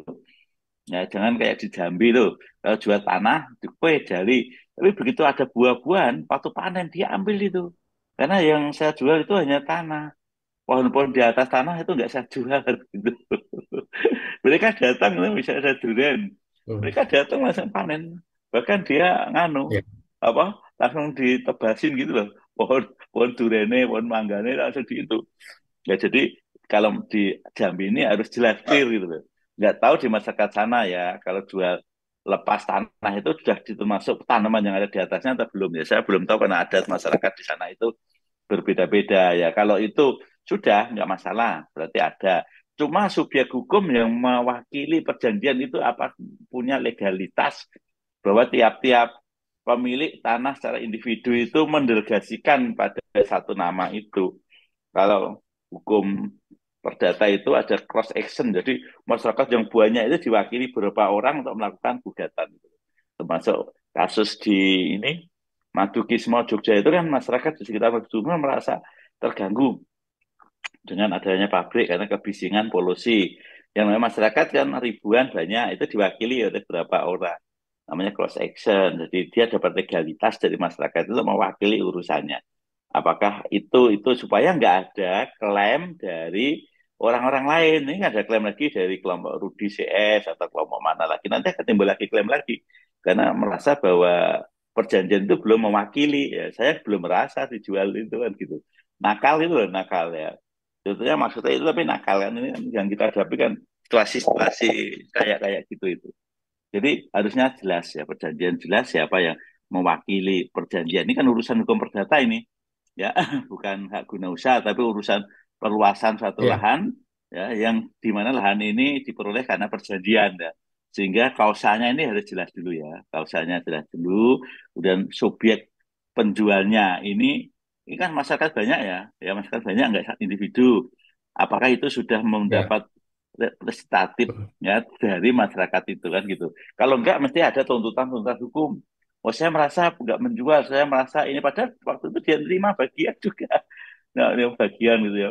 Ada di bidang tanah, tapi dia klaim juga nakal itu ya supaya dapat ganti lagi. Begitu sudah kita beli, dia nuntut juga tanaman saya ini gimana ini kan gitu. Muncul masalah-masalah itu akan muncul kalau dari awal belum diselesaikan masalahnya itu belum dibuat clear ya dalam jual beli ini dalam konteks apa saja gitu ya. Tapi menarik juga ini dengan adanya ini. Ya, GRTT itu kepanjangannya apa ya? GRT itu ganti rugi tanam tumbuh, artinya Ganti tanah dan tanaman semua tumbuhan itu yang berdiri di apa, yang diri di areal itu sudah lepas semuanya, Prof. Tanah dan tumbuhan gitu loh. oh Jadi ya. apa Oh, namanya, kalau itu sudah udah mau ada sawit, mau ada tanaman apapun di situ ya, semua udah dilepas gitu, Prof. Maksudnya. Karena ada yang mengatakan gini Pak Prof, nah, maaf Pak kalau Prof diskusi. Ada yang ya ngomongnya ganti rugi tanam tumbuh aja. gimana? Artinya gimana Pak? Yang benar apa Pak Yadi ya? Tanah dan tanaman ya? Ganti Ganti rugi tanah tanah, tanah ya Pak, tanaman. tanah tumbuhan Pak, Tumbuhan, Pak, tanah tumbuh. tanah tumbuhan. RTT itu ganti rugi tanah tumbuh, Pak. Total tadi Ganti tanah dan rugi. tumbuhan, tanah dan tumbuhan. Kenapa ya istilahnya ganti rugi ya? Kalau ganti rugi ini kan tidak jual lepas ya. Ganti rugi ini ya kepemilikan masih ada di penjualnya ya. Cuma lahan yang ada di atasnya itu diganti rugi, tapi pemilihannya tidak berpindah ke nganu kalau istilahnya itu. Tidak berpindah ke pihak perusahaannya. Jadi kalau lahan dari diksi ini loh ganti rugi tanah tumbuhan. Nah, oke. Ya ini dari istilah hukum ya. Saya ganti rugi berarti kan hak kepemilikannya kan masih ada di Iya, Prof, boleh pihak. ya Prof ya?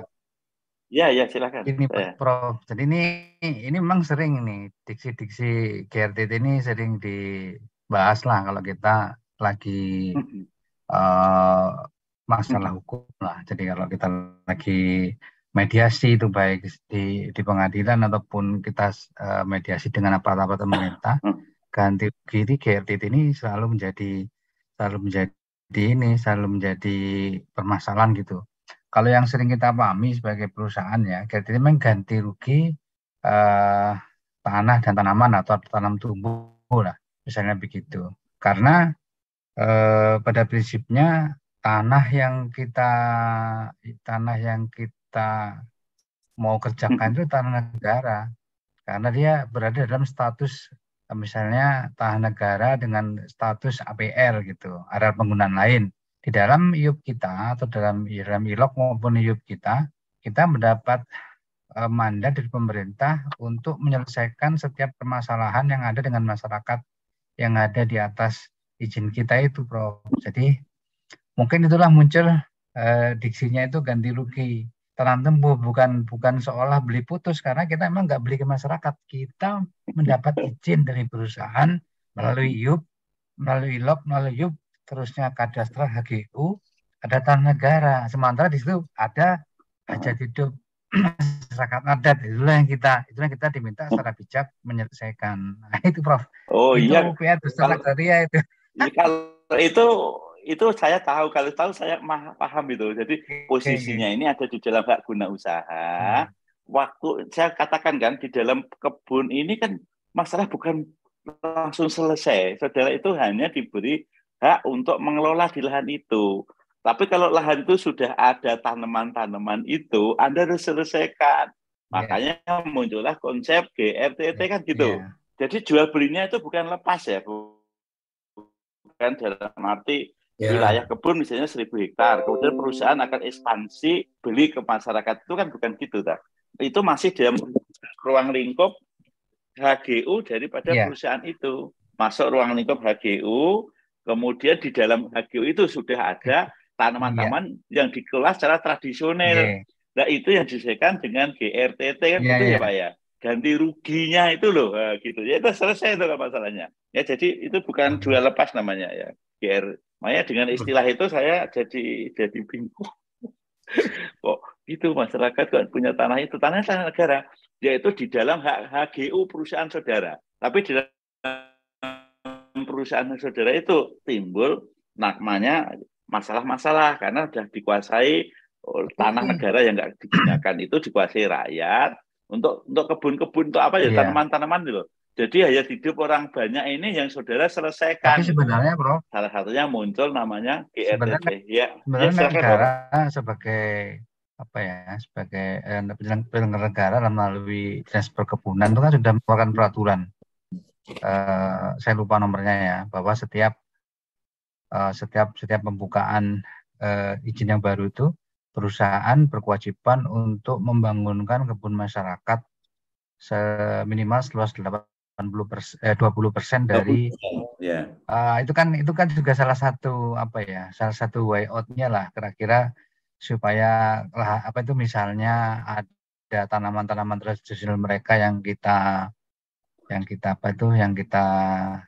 ganti dengan sawit, kemudian muncullah kemitraan itu dengan polanya yang bermacam-macam lah. Tapi kita punya kewajiban, dan itu sejak tahun 2007 itu udah melekat itu Prof. Dalam setiap terbit IUP itu kita wajib itu.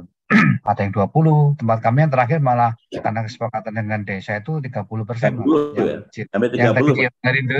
Yang disebut Pak Yadi yang tadi itu 30% itu Pak Yadi, kewajiban plasma kita. Itulah namanya Bapak ya, kepemilikan usaha apapun harus ada fungsi sosial ya. Fungsi sosial.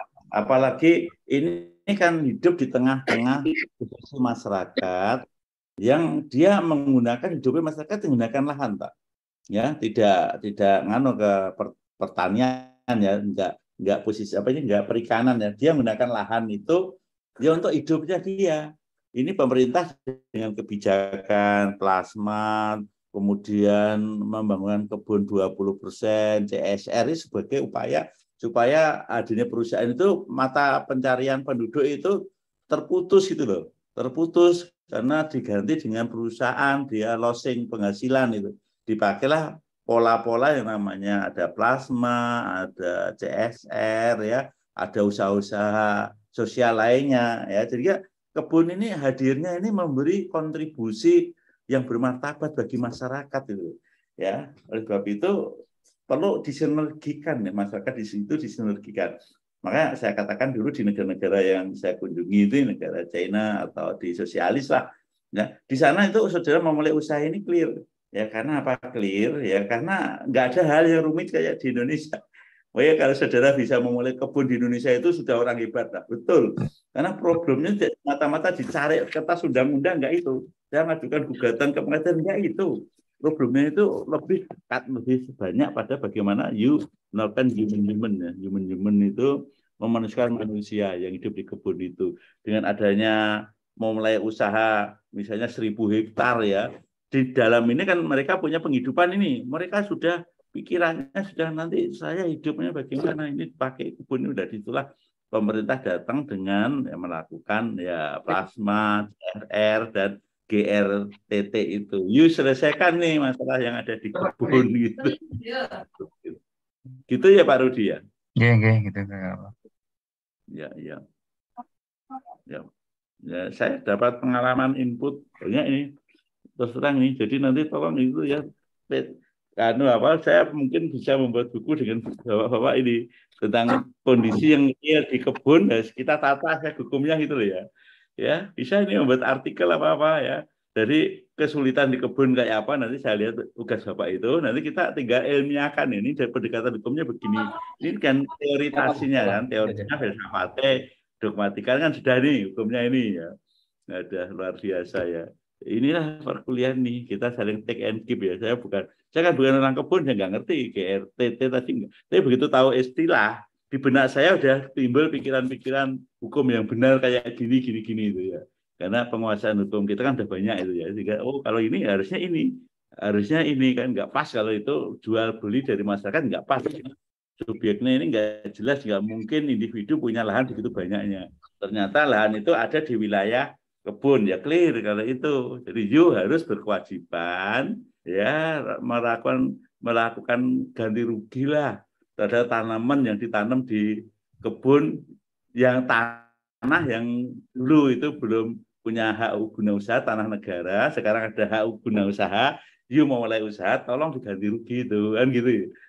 Setelah itu juga dibangunkan tuh mereka plasma dibantu supaya untuk kehidupannya dia kan gitu 20% bahkan sampai 30%, hingga eksistensi masyarakat tetap hidup, saudara bisa berupaya. Itulah yaitu kemitraan masyarakat dan pengusaha di dalam sistem hukum yang bermartabat. Bagus itu Pak, luar biasa ya. Saya punya tambahan pengetahuan ya. Terima kasih atas presentasi ini. Termasuk yang presentasi yang pertama yang jam 6 tadi bagus ya. Bagus gitu ya. Terima kasih sekali. Silakan kalau ada yang disampaikan. Nih, saya catat ini loh, saya catat. Yang belajar enggak, saudara, saya juga belajar. Sama belajar. Ya, dapat pengetahuan baru tentang ini, tentang plasma, tentang apa gitu kan. Jadi yang namanya dosen tidak semua mengerti, tapi asas hukumnya, teori hukumnya, berarti saya ngerti. Tapi operasional di kelapa sawit kan nggak mungkin ngerti ya, nggak mungkin ngerti karena di luar bidang saya. Tetapi dari pengetahuan itulah kita bisa mengonstruksikan gitu, oh hukum kebunnya kayak gini gitu. Kemudian nanti saya buat buku lagi nih, tentang kemitraan antara pengusaha dan kebun dalam pengertian keadilan bermartabat. Ya, saya upayakan nanti membuat itu. Bagus nanti Pak Rudi,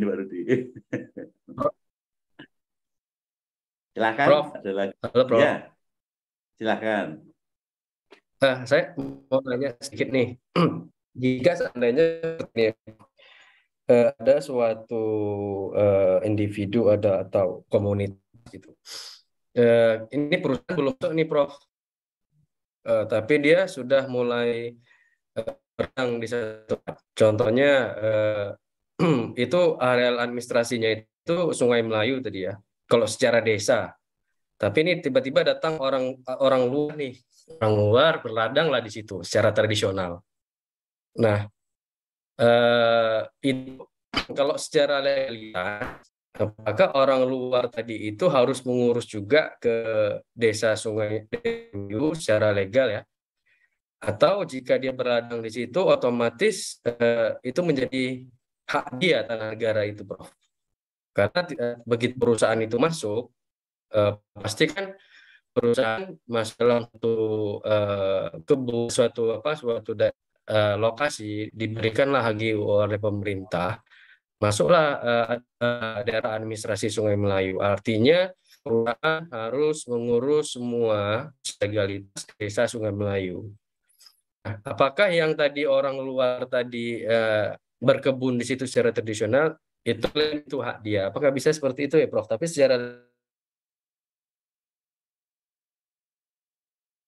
baik itu di masyarakat adat ini kan mereka kadang bercocok tanam secara nomendet ya. Nomendet itu pindah-pindah gitu loh. Menguasai wilayah sini, nggak nganu, pindah terus, Prof, lagi di solusinya tadi. sini.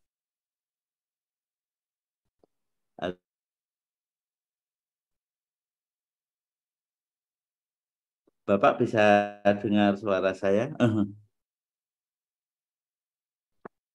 Jadi di masyarakat adat itu Ya. masih ada pola mereka bercocok Iya. tanam, berkebun ini yang nomendet ya, pindah-pindah. Ya dia nggak punya pengetahuan harus Sudah bisa, Prof. Seperti itu, Prof, tadi maksud saya, Prof. Iya, dia nggak punya pengetahuan untuk mengurus administrasi itu. Pokoknya ada lahan yang kosong, dia masuklah di situ. Ada lahan yang kosong, masuklah di situ. Itu secara hukum memang gitu, nggak boleh ya tunduk pada administrasi itu.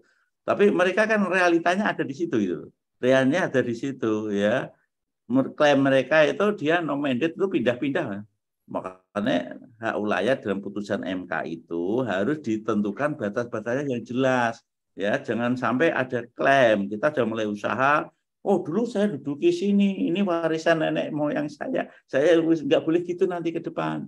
Hak wilayah itu batas-batasnya harus jelas. Masyarakat ini batas wilayahnya mana supaya orang kebun ini yang mulai investasi ini jelas juga. Oh, ada perisian hak wilayah di sini. Oh, ini harus kita tarik, ini harus ini kan begitu. Ya, putusan MK yang terbaru gitu. Jadi penguasaan hak wilayah itu tidak bisa semaunya sendiri, harus jelas batas-batasnya. Ini memudahkan saudara kalau mau memulai usaha itu ya. Mereka nggak mikir ini harus izin ke ini masyarakat ini nggak itu yang ada tanah kosong tanam aja. Ini masih itu. Ya kita juga bisa pakai pendekatan hukum, nggak boleh nih usaha itu. Tapi itu nggak rampung gitu, nggak menyelesaikan suatu hal yang karena ini berkaitan ladang penghidupan, berkaitan dengan tidak tahu mereka, penguasaan materi hukumnya ya, dianggap tanah kosong ya udah ditanami seperti itu. Kan kita nggak mungkin wilayah kebun yang ribuan hektar, ratusan hektar ini ada batas yang jelas ya, nggak mungkin itu. Kayak kalau kecil bisa ditembok keliling, ini kan nggak mungkin keliling tembok seperti wilayah kebun-kebun ini. Sehingga kemudian ada penyerobotan klaim wilayah, kemudian ditanam di situ. Tetapi kalau itu masuk wilayah yang kebun saudara jelas ada di RTT itu sudah jelas ya penyelesaiannya. Tapi kalau yang dari luar nerobot di tanah yang kosong ini yang terjadi yang seperti yang di Bengkulu itu yang saya tangani itu akhirnya ya dicari titik temu ya. Mereka salah jelas salah, tapi dia di situ posisi itu ya. Kalau kita laporkan 167 bisa juga ya menyerobot lahan yang tidak berhak, tapi urusannya malah panjang, lebih berat daripada saudara melakukan pendekatan secara human. Ya, kalau menurut saya itu dari pendekatan utama itu. Pendekatan hukum bisa laporkan 167 karena masuk wilayah teritori saya tanpa izin, ya, terobotan ini bisa. Tapi pada saat polisi bertindak ini ya resistensi ke perusahaan lebih berat daripada melakukan pendekatan human. Kalau saya gitu, pikirannya saya lebih dekatkan di situ. Ya, termasuk yang pencurian itu, kalau saya senang pada pendekatan yang restorasi. Ya, kemudian tangkap, tahan. Nanti malah menimbulkan suatu ya, saudara lebih enak restorasi yang melibatkan polisi. Restorasi artinya penyadaran mereka nggak melakukan perbuatan itu, tapi kalau setelah berkali-kali ya jerak. Tapi kalau tidak berkali-kali lebih baik melakukan pendekatan restoratif justice ya, berarti memulihkan keadaan ya. jangan melakukan pencurian lagi, ya kali lagi, 2 kali lagi, 3 kali ya diambil. Artinya hukum itu yang ultimum remedium, yang terakhir, batasan yang terakhir. Tapi selama masih bisa dilakukan dengan human, laksanakan dulu itu yang human. Itu saudara. Silakan, ada lagi yang ditanyakan.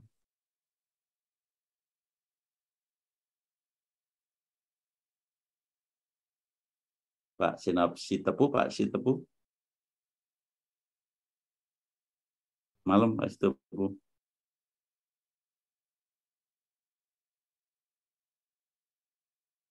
Malam, Pak. Ya. Ada Ya, yang didiskusikan, silakan kalau ada. Atau kasus ini. ya Pak. Lanjut, Pak.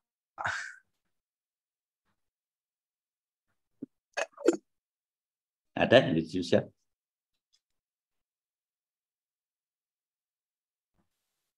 Cukup, Pak Rudi? Ada yang Cukup, didiskusikan? mungkin yang berikutnya Pak. Pak Senop Pak. Oke, silakan yang berikutnya, ya, PPT berikutnya. Yang lain dulu, Pak. Masih nyiapkan, Pak. Oh, yang lain. Siapa Pak yang lain? Pak Adit tadi Pak Adit. Pak Adit. Baik, Pak. Sebentar, Pak. Izin Prof menyampaikan. Ya, silakan.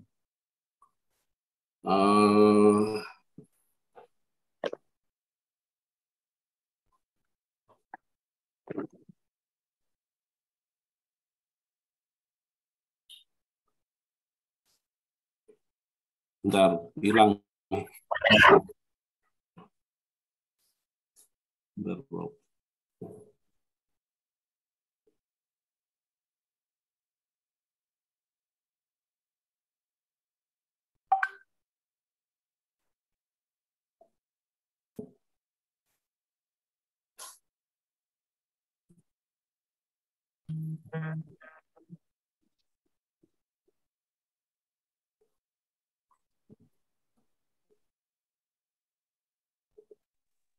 Sudah belum ya? Belum ya, Pak? Belum.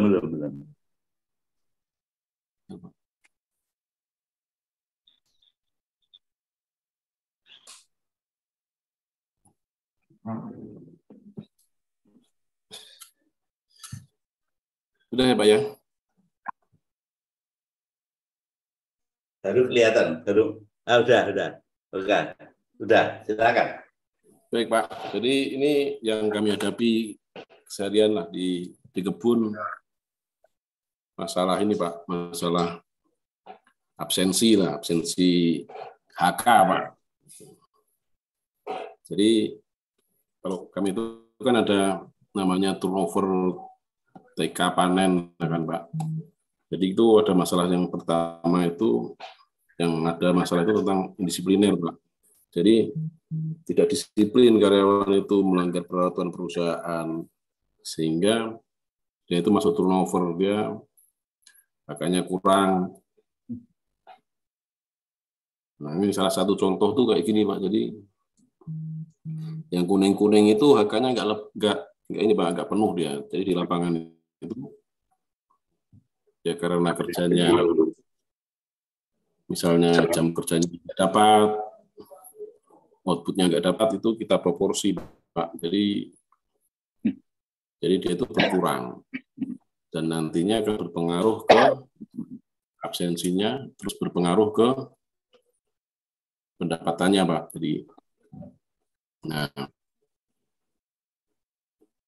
Jadi kami kan di kebun sini kan masih mendisiplinkan budaya kerja, Pak. Jadi jam kerja tidak dapat, output tidak dapat, misalnya kesalahan kerja, mangkir, nah ini masih macam-macam, Pak.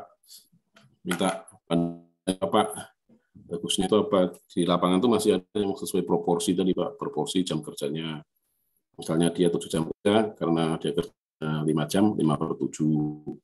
Kemudian ada juga yang menerapkan denda, Pak. Dia nggak berangkat, didenda. Misalnya didenda 50.000, itu masih ada juga. Kemudian yang ketiga, skorsing.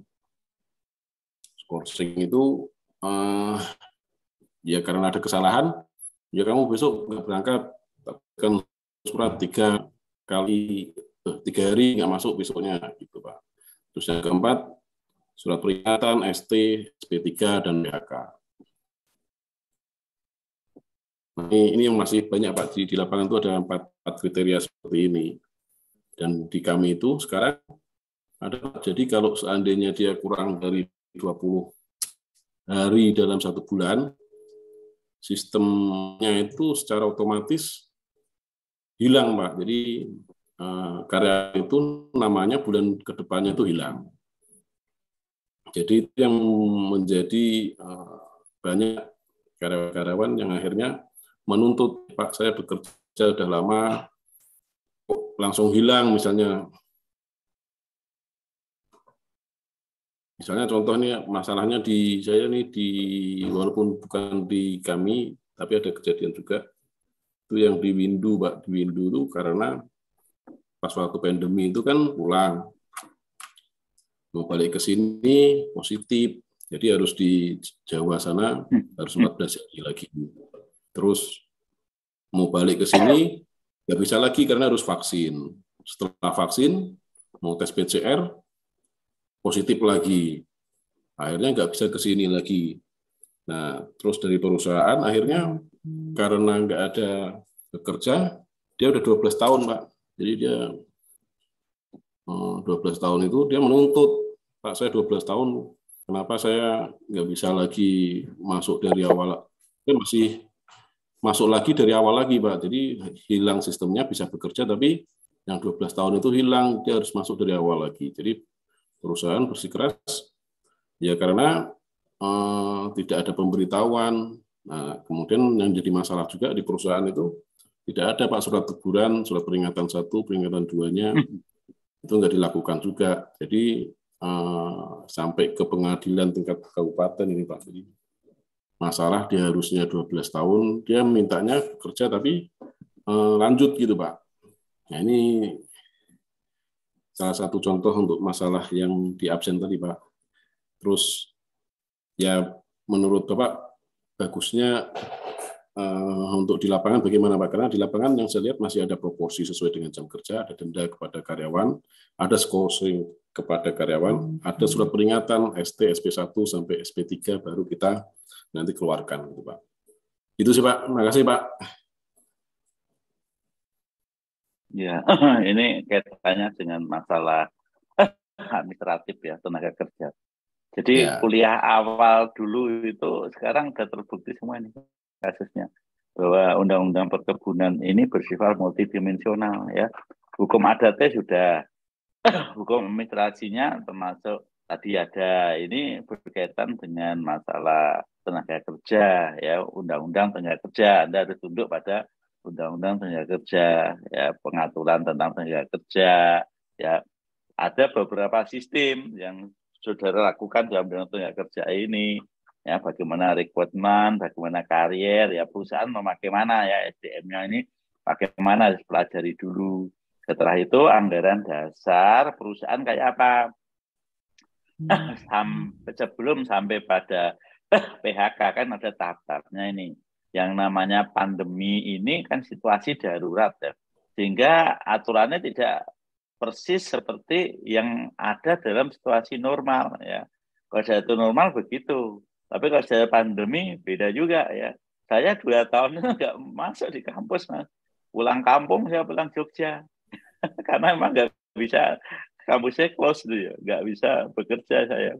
Nah, sekarang setelah normal harus absen jam 7 masuk, lebih jam 7 kepotong gajinya berapa mil ya, bisa lebih jam 7 2 menit kepotong tuh gaji kita berapa mil, ini naik lagi gitu ya, secara progresif ya. Sistem di tempat saya bekerja kayak gitu. Tapi waktu pandemi ya sudah nggak berlaku sistem yang kayak gitu. Saya pulang Jogja 2 tahun baru masuk di UPH, baru aja bulan Agustus kemarin itu. Berarti Agustus, September, Oktober, baru 3 bulan itu saya nggak kampus aja, nggak nginjak ya. Tapi kerja kita dengan virtual, presensi kita ada ya, meskipun kita tidak kampus, tetapi perkembangan kepegawaian kita aktif, rapat-rapat dengan dekan, dengan dosen, dengan rektor, ada ibadah. Kalau PH itu kan hari Senin Selasa kan harus ibadah, wajib itu. Tiap dosen ini harus ibadah ya, chapel ke gereja itu kan. Ada ikut itu di abseni satu-satu itu. Kalau sakit harus apa? Izin, PCR, izin aja. Kemudian belum bisa berangkat, izin lagi gitu. Itu kan ditentukan waktunya. Ya perusahaan nggak bisa. Kalau perusahaan kecil, mereka dirumahkan sementara. Ya bahkan perusahaan miliknya salah satu selebritis itu ya, waktu pandemi itu suruh pulang tapi gaji utuh.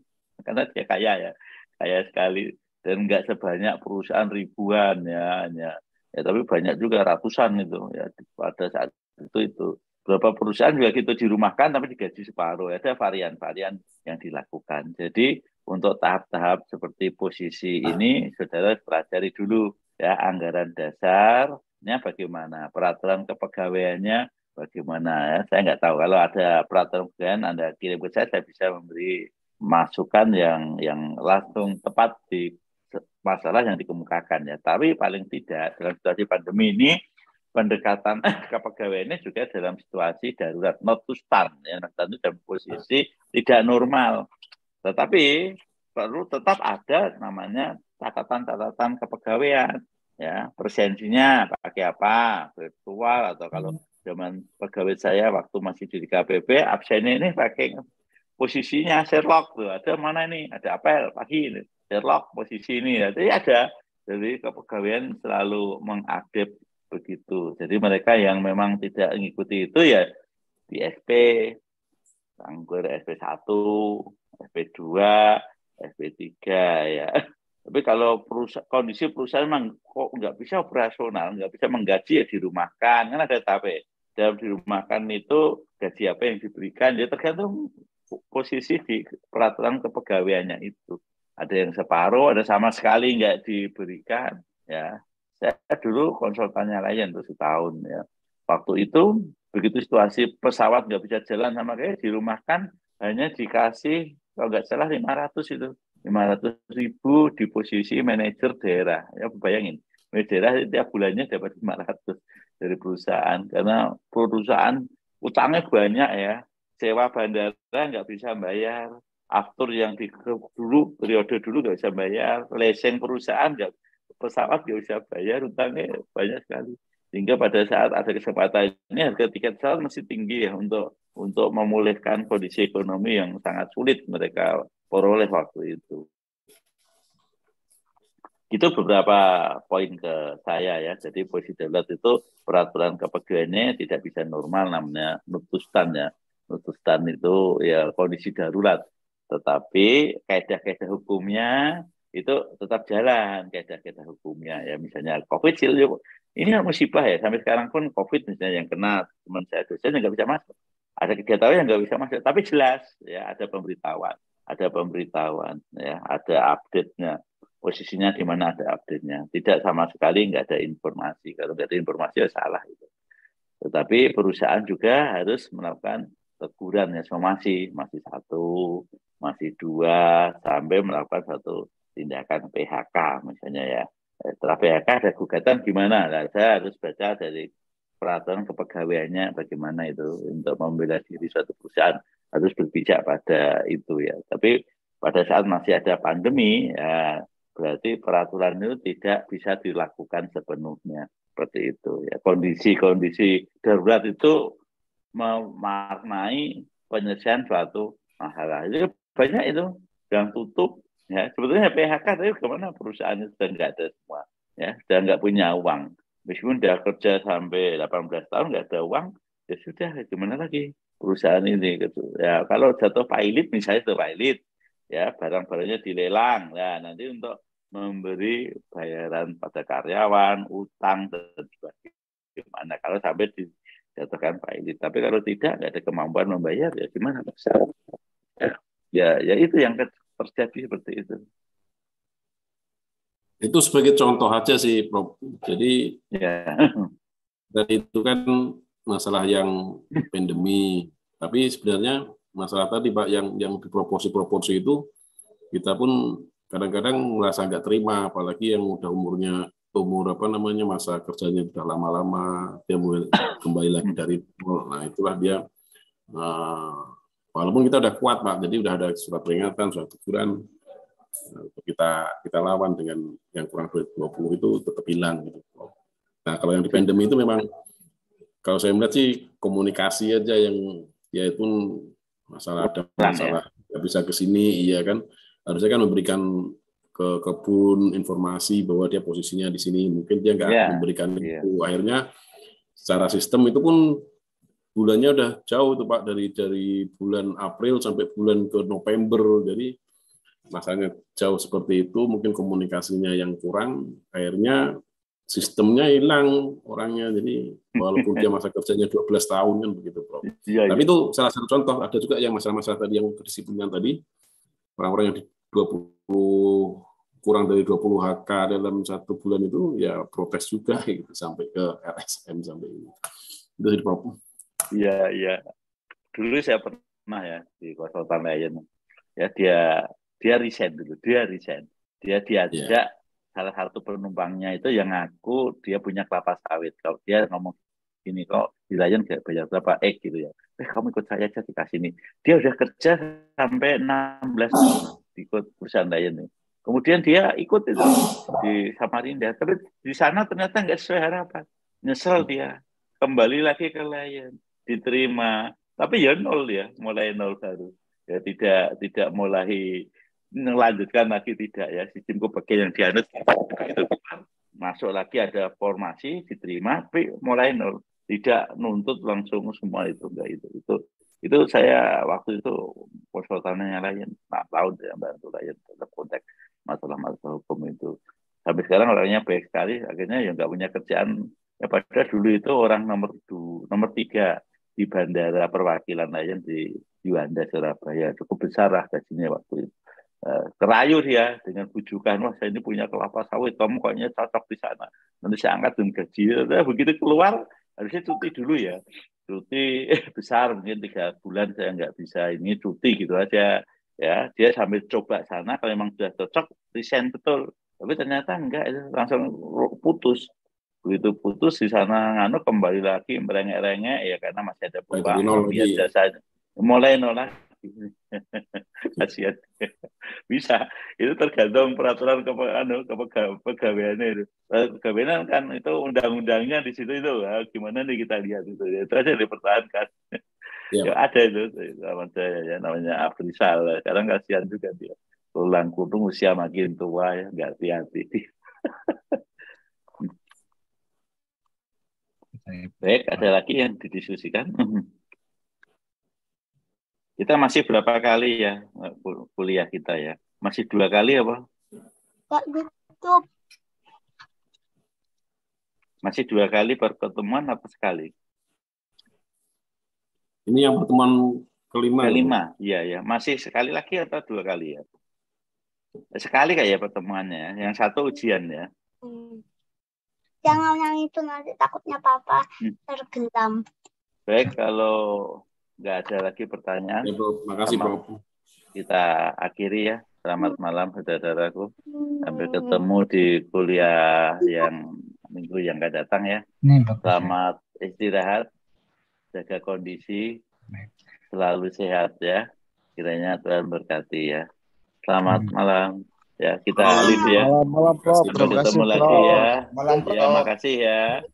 Ya, malam.